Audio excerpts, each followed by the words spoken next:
जय माता दी। आप सभी को चौथे नवरात्रि की हार्दिक शुभकामनाएं। श्री दुर्गा सप्तशी पाठ अध्याय 5। या देवी सर्वभूतेषु बुद्धि रूपेण संस्थिता नमस्तस्यै नमस्तस्यै नमस्तस्यै नमो नमः। इस अध्याय में देवताओं द्वारा देवी की स्तुति, चंड मुंड के मुख से अंबिका के रूप की प्रशंसा सुनकर शुंभ का उनके पास दूत भेजना और दूत का निराश लौटने का वर्णन किया गया है। ऋषि कहते हैं, पूर्व काल में शुंभ और निशुंभ नामक असुरों ने अपने बल के घमंड में आकर के सचिपति इंद्र के हाथ से तीनों लोकों का राज्य और यज्ञ भाग छीन लिए। वे ही दोनों सूर्य, चंद्रमा, कुबेर, यम और वरुण के अधिकार का भी उपयोग करने लगे। वायु और अग्नि का कार्य भी वे ही करने लगे। उन दोनों ने सब देवताओं को अपमानित, राज्य भ्रष्ट, पराजित तथा अधिकारहीन करके स्वर्ग से निकाल दिया। उन दोनों महान असुरों से तिरस्कृत देवताओं ने अपराजिता देवी का स्मरण किया और सोचा, जगदम्बा ने हम लोगों को वर दिया था कि आपत्ति काल में स्मरण करने पर मैं तुम्हारी सब आपत्तियों का तत्काल नाश कर दूंगी। यह विचार कर देवता गिरिराज हिमालय पर आ गए और वहां भगवती विष्णु माया की स्तुति करने लगे। देवता बोले, देवी को नमस्कार है, महादेवी शिवा को सर्वदा नमस्कार है, प्रकृति एवं भद्रा को प्रणाम है। हम लोग नियम पूर्वक जगदम्बा को नमस्कार करते हैं। रुद्रा को नमस्कार है, नित्या गौरी एवं धात्री को बारंबार नमस्कार है। ज्योतिश्रामयी चंद्र रूपिणी एवं सुख स्वरूपा देवी को सत सत प्रणाम है। शरणागतों का कल्याण करने वाली वृद्धि एवं सिद्धि रूपा देवी को हम बारंबार नमस्कार करते हैं। राक्षसों की लक्ष्मी, राजाओं की लक्ष्मी तथा शिव पत्नी स्वरूपा आप जगदम्बा को बारंबार नमस्कार है। दुर्गा, दुर्गपारा, दुर्गम संकट से पार उतारने वाली, सारा यानी सबकी सारभूता, सर्वकारिणी, ख्याति, कृष्णा और धूम्रा देवी को सर्वदा नमस्कार है। अत्यंत सौम्य तथा अत्यंत रौद्र रूपा देवी को हम नमस्कार करते हैं। उन्हें हमारा बारंबार प्रणाम है। जगत की आधारभूता कृति देवी को बारंबार नमस्कार है। जो देवी सब प्राणियों में विष्णु माया के नाम से कही जाती है, उनको नमस्कार, उनको नमस्कार, उनको बारंबार नमस्कार है।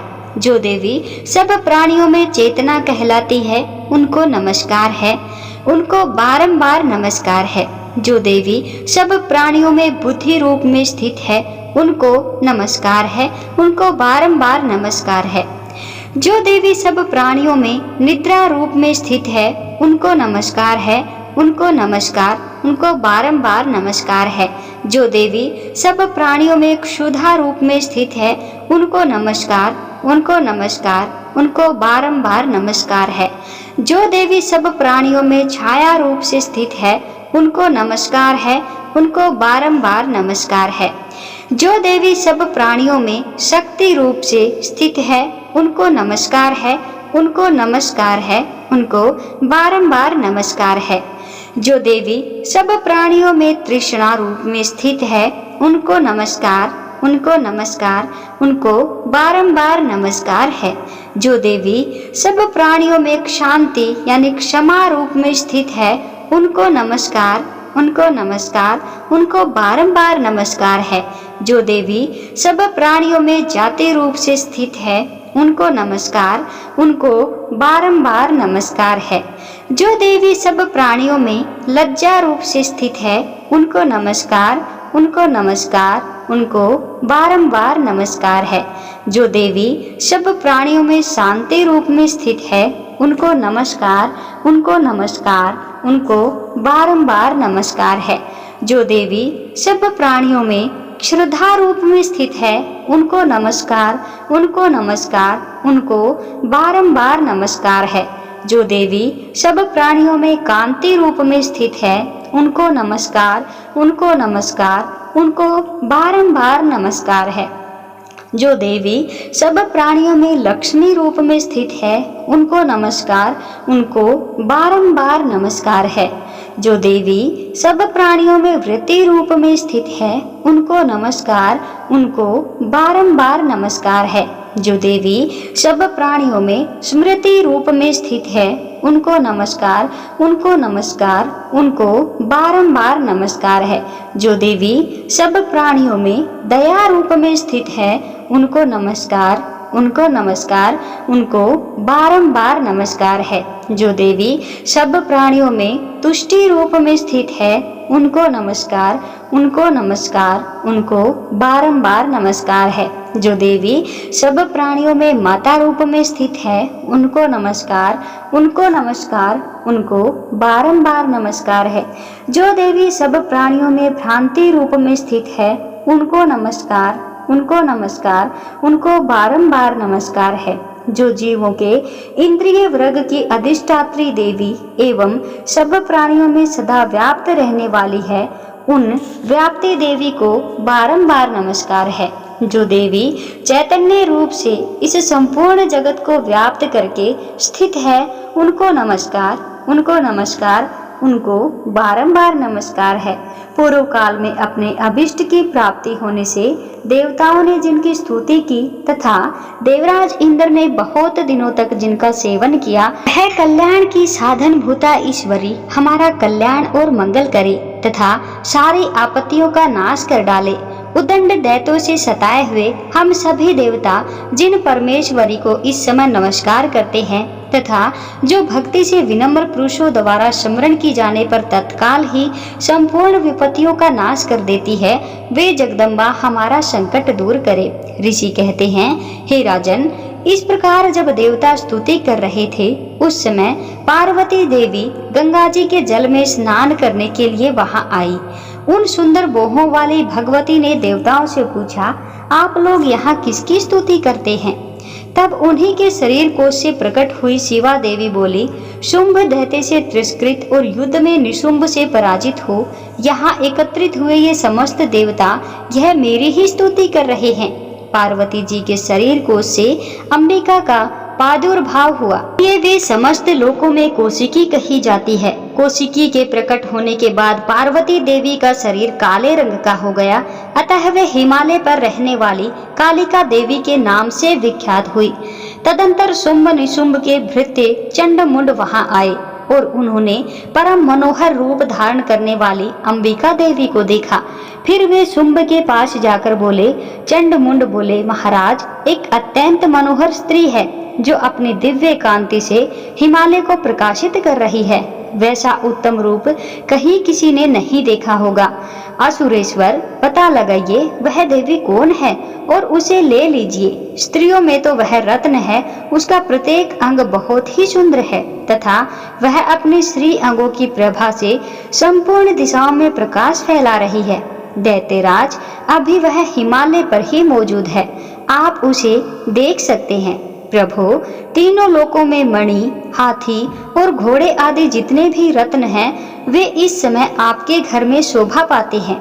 हाथियों में रत्नभूत ऐरावत, यह परिजात का वृक्ष और यह उच्च श्रवा घोड़ा, यह सब आपने इंद्र से ले लिया है।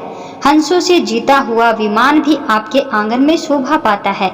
यह रत्नभूत अद्भुत विमान जो पहले ब्रह्मा जी के पास था, अब आपके यहाँ लाया गया है। यह महापद्य नामक निधि आप कुबेर से छीन लाए हैं। समुद्र ने भी आपको किंजकलिनी नाम की माला भेंट की है, जो केसरों से सुशोभित है और जिसके कमल कभी कुम्हलाते नहीं हैं। सुवर्ण की वर्षा करने वाला वरुण का छत्र भी आपके घर में शोभा पाता है तथा यह श्रेष्ठ रथ जो पहले प्रजापति के अधिकार में था, अब आपके पास मौजूद है। दैत्येश्वर, मृत्यु की उत्क्रांतिता नाम वाली शक्ति भी आपने छीन ली है तथा वरुण का पाश और समुद्र में होने वाले सब प्रकार के रत्न आपके भाई निशुंभ के अधिकार में है। अग्नि ने भी स्वतः शुद्ध किए हुए 2 वस्त्र आपकी सेवा में अर्पित किए हैं। दैत्यराज, इस प्रकार सभी रत्न आपने एकत्रित कर लिए हैं, फिर जो यह स्त्रियों में रत्न रूप कल्याणमयी देवी है, इसे आप क्यों नहीं अपने अधिकार में कर लेते?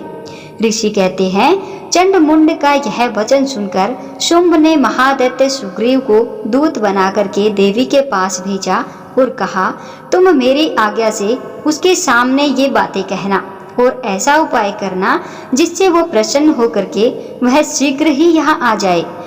वह दूत पर्वत के अत्यंत रमणीय प्रदेश में जहाँ देवी मौजूद थी गया और मधुर वाणी में कोमल वचन बोला।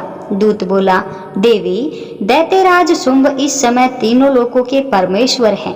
मैं उन्हीं का भेजा हुआ दूत हूँ और यहाँ तुम्हारे ही पास आया हूँ। उनकी आज्ञा सदा सब देवता एक स्वर में मानते हैं, कोई उनका उल्लंघन नहीं कर सकता। वे संपूर्ण देवताओं को परास्त कर चुके हैं। उन्होंने तुम्हारे लिए जो संदेश दिया है उसे सुनो। शुंभ ने कहलाया है, संपूर्ण त्रिलोकी मेरे अधिकार में है। देवता भी मेरी आज्ञा के अधीन चलते हैं। संपूर्ण यज्ञों के भागों को मैं ही पृथक पृथक भोगता हूँ। तीनों लोकों में जितने श्रेष्ठ रत्न हैं वे सब मेरे अधिकार में हैं। देवराज इंद्र का वाहन ऐरावत जो हाथियों में रत्न के समान है मैंने छीन लिया है। क्षीर सागर का मंथन करने से जो अश्व रत्न उच्च श्रुवा प्रकट हुआ था उसे देवताओं ने मेरे पैरों पर पकड़कर समर्पित किया है। हे सुंदरी, उनके सिवा जो भी जितने भी रत्नभूत पदार्थ देवताओं, गंधर्वों और नागों के पास थे वे सब मेरे ही पास आ गए हैं। हे देवी, हम लोग तुम्हें संसार की स्त्रियों में रत्न मानते हैं, अतः तुम हमारे पास आ जाओ, क्योंकि रत्नों का उपभोग करने वाले हम ही हैं। चंचल कटाक्षों वाली सुंदरी, तुम मेरे या मेरे भाई महाप्रक्रमी निशुंभ की सेवा में आ जाओ, क्योंकि तुम रत्न स्वरूपा हो। मेरा वरण करने से तुम्हें तुलना रहित महान ऐश्वर्य की प्राप्ति होगी। अपनी बुद्धि से यह विचार कर तुम मेरी पत्नी बन जाओ। ऋषि कहते हैं, दूत के यो कहने पर कल्याणमयी भगवती दुर्गा देवी जो इस जगत को धारण करती हैं, मन ही मन गंभीर भाव से मुस्कुराई और इस प्रकार बोली। देवी ने कहा, हे दूत, तुमने सत्य कहा, इसमें तनिक भी मिथ्या नहीं है। शुंभ तीनों लोकों का स्वामी है और निशुंभ भी उसी के समान पराक्रमी है। किंतु इस विषय में मैंने जो प्रतिज्ञा कर ली है उसे मिथ्या कैसे करूं? मैंने अपनी अल्प बुद्धि के कारण पहले से जो प्रतिज्ञा कर रखी है उसे सुनो। जो मुझे संग्राम में जीत लेगा, जो मेरे अभिमान को चूर्ण कर देगा तथा इस संसार में जो मेरे समान बलवान होगा वही मेरा स्वामी होगा। इसीलिए शुंभ अथवा महादैत्य निशुंभ स्वयं ही यहाँ पधारे और मुझे जीत कर शीघ्र ही मेरा पाणी ग्रहण कर ले। इसमें विलंब की क्या आवश्यकता है? दूत बोला, हे देवी, तुम घमंड से भरी हो, मेरे सामने ऐसी बातें न करो। तीनों लोकों में ऐसा कौन पुरुष है जो शुंभ निशुंभ के सामने खड़ा हो सके? हे देवी, अन्य दैत्यों के सामने भी सारे देवता युद्ध में नहीं ठहर सकते, फिर तुम अकेली स्त्री होकर कैसे ठहर सकती हो? जिन शुंभ आदि दैत्यों के सामने इंद्र आदि सब देवता भी युद्ध में खड़े नहीं हुए, उनके सामने तुम स्त्री होकर के कैसे आओगी? इसलिए तुम मेरे ही कहने से शुंभ निशुंभ के पास चली चलो। ऐसा करने से तुम्हारे गौरव की रक्षा होगी, अन्यथा जब वे केस पकड़कर घसीटेंगे तब तुम्हें अपनी प्रतिष्ठा खोकर जाना पड़ेगा। देवी ने कहा, तुम्हारा कहना ठीक है, शुंभ बलवान है और निशुंभ भी बड़े ही पराक्रमी है, किंतु क्या करूं, मैंने पहले बिना सोचे समझे प्रतिज्ञा कर ली है। अतः अब तुम जाओ। मैंने तुमसे जो कुछ कहा है वह दैत्यराज से आदर पूर्वक कहना, फिर वे जो उचित जान पड़े वो कर सकते हैं। इस प्रकार श्री मार्कंडेय पुराण में सावर्णिक मनवंतर की कथा के अंतर्गत देवी महात्म्य में देवी दूत संवाद नामक 5वां अध्याय पूरा हुआ। अब आइए श्रवण करते हैं श्री दुर्गा सप्तशती पाठ का अध्याय 6। इस अध्याय में धूम्रलोचन वध का वर्णन किया गया है। ऋषि कहते हैं, देवी का यह कथन सुन करके दूत को बड़ा अमर्ष हुआ और उसने दैत्यराज के पास जाकर के सब समाचार विस्तार पूर्वक कह सुनाया। दूत के उस वचन को सुन करके दैत्यराज कुपित हो उठा और दैत्य सेनापति धूम्रलोचन से बोला, धूम्रलोचन, तुम शीघ्र अपनी सेना साथ लेकर आओ और उस दुष्टा के केस पकड़ करके घसीटते हुए उसे बलपूर्वक यहाँ ले आओ।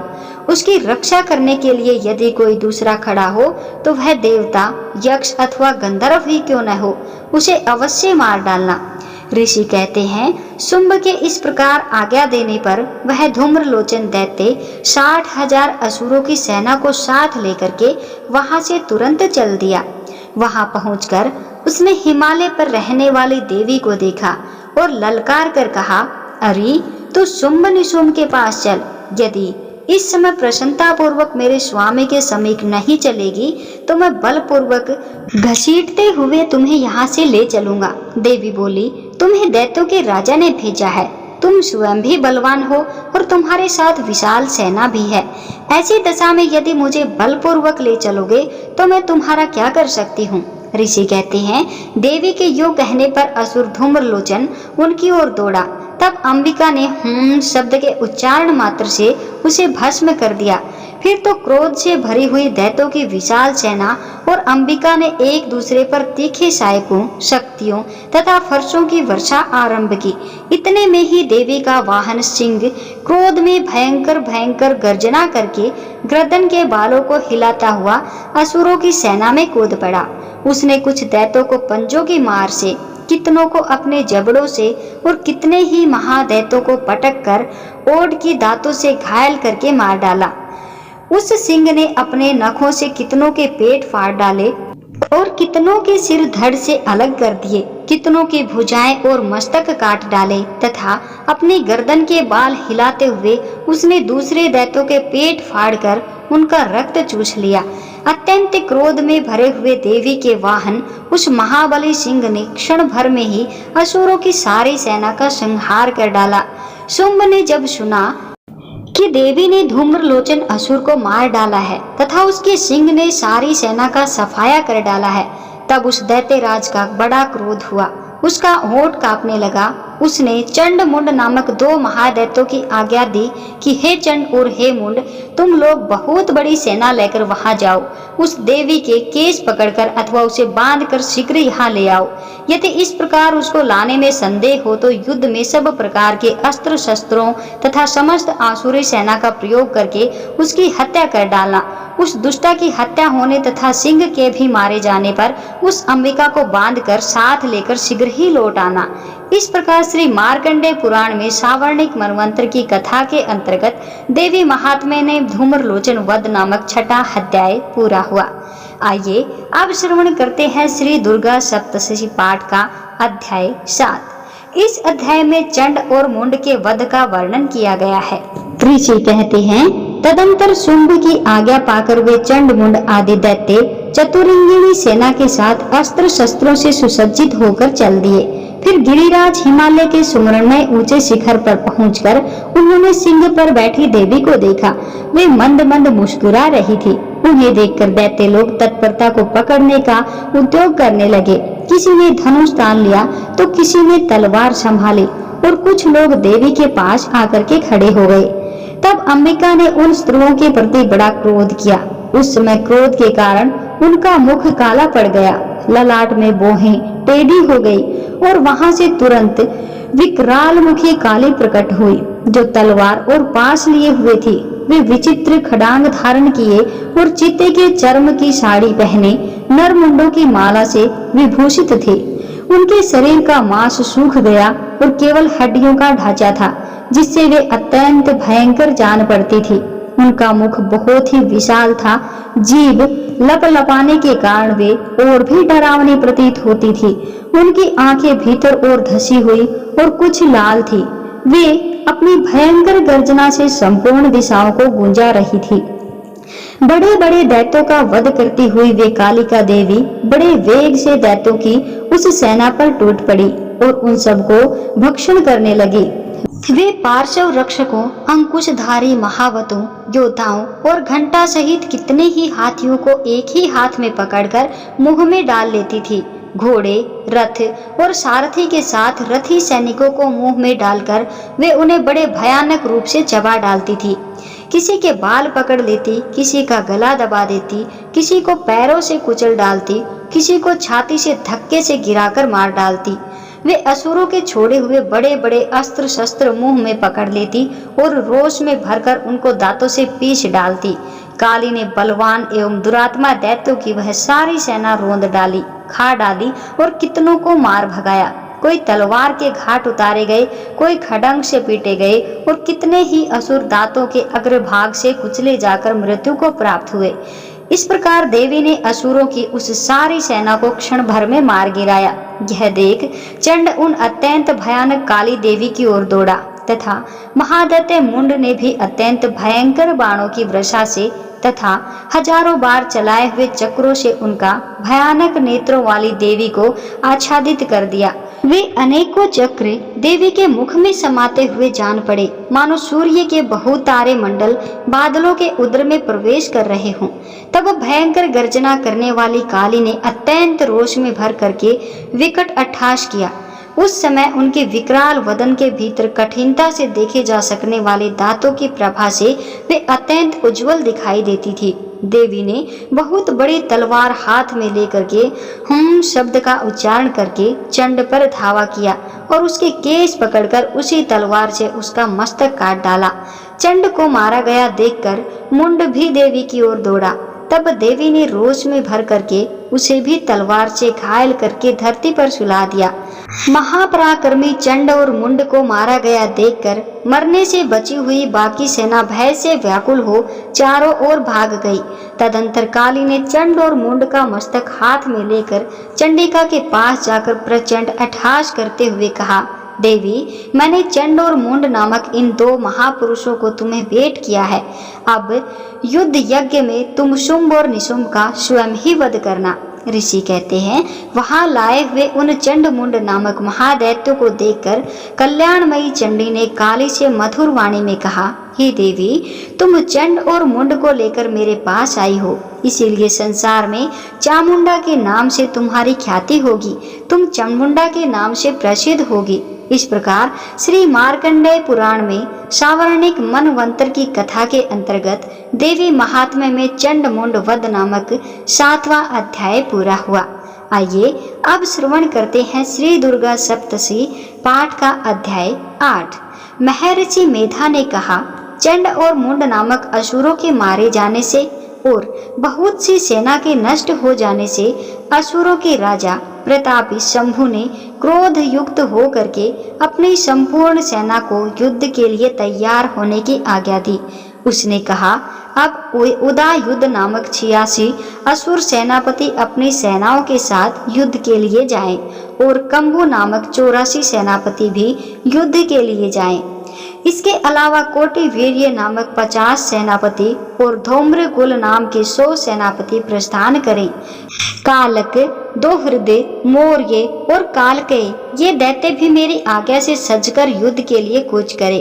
भयानक शासन करने वाले असुरों का स्वामी शुंभ इस प्रकार आज्ञा देकर बहुत बड़ी सेना के साथ युद्ध के लिए चला। उसकी सेना को अपनी ओर आता देखकर चंडिका ने अपने धनुष की टंकार से पृथ्वी और आकाश के बीच का भाग गुंजा उठा दिया। हे राजन, इसके पश्चात देवी के सिंह ने दहाड़ना आरंभ कर दिया और अंबिका के घंटे के शब्दों से उस ध्वनि को और भी बढ़ा दिया। धनुष की टंकार, शेर की दहाड़ और घंटे के शब्द से पृथ्वी और आकाश के बीच का भाग गूंज उठा और इसके साथ ही देवी ने अपने मुख को और भी भयानक बना लिया। ऐसे भयंकर शब्द को सुनकर राक्षसी सेना ने देवी तथा सिंह को चारों ओर से घेर लिया। हे राजन, उस समय दैत्यों के नाश के लिए और देवताओं के हित के लिए ब्रह्मा, शिव, कार्तिकेय, विष्णु तथा इंद्र आदि देवों की शक्तियां जो अत्यंत पराक्रम और बल से संपन्न थी, उनके शरीर से निकल करके उसी रूप में चंडिका देवी के पास गई। जिस देवता का जैसा रूप था, जैसे आभूषण थे और जैसा वाहन था, वैसा ही रूप, आभूषण और वाहन लेकर के उन देवताओं की शक्तियां दैत्यों से युद्ध करने के लिए आई। हंस युक्त विमान में बैठकर और रुद्राक्ष की माला तथा कमंडलू धारण करके ब्रह्मा जी की शक्ति आई। वृषभ पर सवार होकर हाथ में त्रिशूल लेकर के महानाग का कंकण पहनकर और चंद्र रेखा से भूषित होकर भगवान शंकर की शक्ति माहेश्वरी आई। मोर पर आरूढ़ होकर हाथ में शक्ति लिए दैत्यों से युद्ध करने के लिए कार्तिकेय जी की शक्ति उन्हीं का रूप धारण करके वहां आई। भगवान विष्णु की शक्ति गरुड़ पर सवार होकर शंख, चक्र, श्रांग, गदा, धनुष तथा खड्ग हाथ में लिए हुए आई। श्री हरि की शक्ति वाराही वाराह का शरीर धारण करके वहां आई और नरसिंह के समान शरीर धारण करके उनकी शक्ति नारसिंही भी वहां आई। उसकी गर्दन के झटकों से आकाश के तारे टूट पड़ते थे। इसी प्रकार देवराज इंद्र की शक्ति इंद्री भी ऐरावत के ऊपर सवार होकर के वहां आ गई। तत्पश्चात इन देव शक्तियों से घिरे हुए भगवान शंकर ने चंडिका से कहा, मेरी प्रसन्नता के लिए तुम शीघ्र ही इन असुरों को मारो। इसके पश्चात देवी के शरीर में से अत्यंत उग्र रूप वाली और सैकड़ों गिदड़ियों के समान आवाज करने वाली चंडिका शक्ति प्रकट हुई। उस अपराजिता देवी ने धूमिल जटा वाले भगवान श्री शंकर जी से कहा, हे प्रभु, आप मेरी ओर से दूत बनकर शुंभ और निशुंभ के पास जाइए और उन अत्यंत ग्रीविले दैत्यों से कहिए तथा उनके अतिरिक्त और जो भी दैत्य वहां युद्ध के लिए उपस्थित हों उनसे भी कहिए, जो तुम्हें अपने जीवित रहने की इच्छा अगर हो तो त्रिलोकी का राज्य इंद्र को दे दो। देवताओं को उनका यज्ञ भाग मिलना आरंभ हो जाए और तुम पाताल को लौट जाओ। किंतु यदि बल के गर्व से तुम्हारी लड़ने की इच्छा हो तो फिर आ जाओ, तुम्हारे मांस से मेरी योगिनियां तृप्त होंगी। क्योंकि उस देवी ने भगवान शंकर को दूत के कार्य में नियुक्त किया था, इसीलिए वह संसार में शिवदूती के नाम से विख्यात हुई। भगवान शंकर से देवी का संदेश पाकर उन दैत्यों के क्रोध का कोई आर पार न रहा और वह जिस स्थान पर देवी विराजमान थी वहां पहुंचे और जाने के साथ ही उस पर बाणों और शक्तियों की वर्षा करने लगे। देवी ने उनके फेंके हुए बाणों, शक्तियों, त्रिशूल और फरसों को अपने बाणों से काट डाला। काली देवी उस देवी के साथ आगे खड़ी होकर स्त्रियों को त्रिशूल से विदीर्ण करने लगी और खटवांग से कुचलने लगी। ब्रह्माणी जिस तरफ दौड़ती थी उसी तरफ अपने कमंडलों का जल छिड़ककर दैत्यों के वीर्य व बल को नष्ट कर देती। इसी प्रकार माहेश्वरी त्रिशूल से, वैष्णवी चक्र से और अत्यंत कोप वाली कुमारी शक्ति द्वारा असुरों को मार रही थी।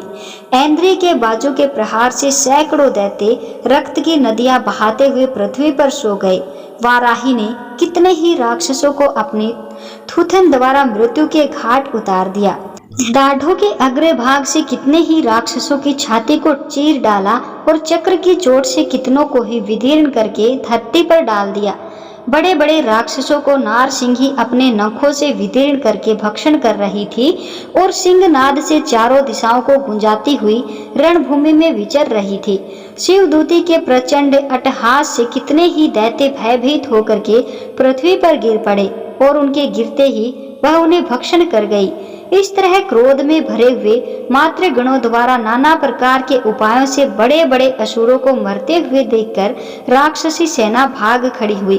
उनके भागते देखकर रक्त बीज नामक महापराक्रमी राक्षस क्रोध में भरकर युद्ध के लिए आगे बढ़े।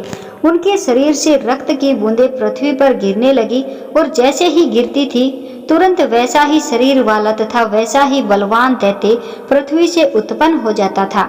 रक्त बीज गदा हाथ में लेकर इंद्री के साथ युद्ध करने लगा। जब इंद्री शक्ति ने अपने वज्र से उसे मारा तो घायल होने के कारण उसके शरीर से बहुत सारा रक्त बहने लगा। उसकी प्रत्येक बूंद से उसके समान ही बलवान तथा महापराक्रमी अनेकों दैत्य भयंकर रूप से प्रकट हो गए। वे सब के सब दैत्य बीज के समान ही बलवान तेज वाले थे। वे भी भयंकर अस्त्र शस्त्र लेकर देवियों के साथ लड़ने लगे। जब इंद्री के वज्र प्रहार से उसके मस्तक पर चोट लगी और रक्त बहने लगा तो उसमें से हजारों ही पुरुष उत्पन्न हो गए। वैष्णवी ने चक्र से और इंद्री ने गदा से रक्त बीज को चोट पहुंचाई। वैष्णवी के चक्र से घायल होने पर उसके शरीर से जो रक्त बहा उससे हजारों महाअसुर उत्पन्न हुए जिनके द्वारा यह जगत व्याप्त हो गया। कौमारी ने शक्ति से, वाराही ने खड्ग से और माहेश्वरी ने त्रिशूल से उसे घायल कर दिया। इस प्रकार क्रोध में भरकर उस महादैत्य ने सब मात्र शक्तियों पर पृथक पृथक गदा से प्रहार किया। माताओं ने अपनी शक्ति तथा शूल इत्यादि से उसे बार बार घायल किया जिससे सैकड़ों महादैत्य उत्पन्न हुए और इस प्रकार रक्त बीज के रुधिर से उत्पन्न हुए असुरों ने संपूर्ण जगत व्याप्त हो गया जिससे देवताओं को भय हुआ। देवताओं को भयभीत देखकर चंडिका काली ने कहा, हे चामुंडे, अपने मुख को बड़ा करो और मेरे शस्त्र घात से उत्पन्न हुए रक्त बिंदुओं तथा रक्त बिंदुओं से उत्पन्न हुए महाअसुरों को तुम अपने इस मुख में भक्षण करते जाओ। इस प्रकार रक्त बिंदुओं से उत्पन्न हुए महादैत्यों को भक्षण करती हुई तुम रणभूमि में विचरो। इस प्रकार रक्त क्षीण होने से यह दैत्य नष्ट हो जाएगा। तुम्हारे भक्षण करने के कारण अन्य दैत्य नहीं होंगे। काली से इस प्रकार कहकर चंडिका देवी ने रक्त बीज पर अपने त्रिशूल से प्रहार किया। काली देवी ने अपने मुख में उसका रक्त ले लिया। तब उसने गदा से चंडिका पर प्रहार किया। प्रहार से चंडिका को तनिक भी कष्ट न हुआ, किंतु रक्त बीज के शरीर से बहुत सा रक्त बहने लगा। लेकिन उसके गिरने के साथ ही काली ने उसे अपने मुख में ले लिया। काली के मुख में उस रक्त से जो असुर उत्पन्न हुए उन्हें उसने भक्षण कर लिया और रक्त को पीती गई। तदंतर देवी ने रक्त बीज को, जिसका खून काली ने पिया था, चंडिका ने उस दैत्य को वज्र, बाण, खड्ग तथा रिष्टि आदि इत्यादि से मार डाला।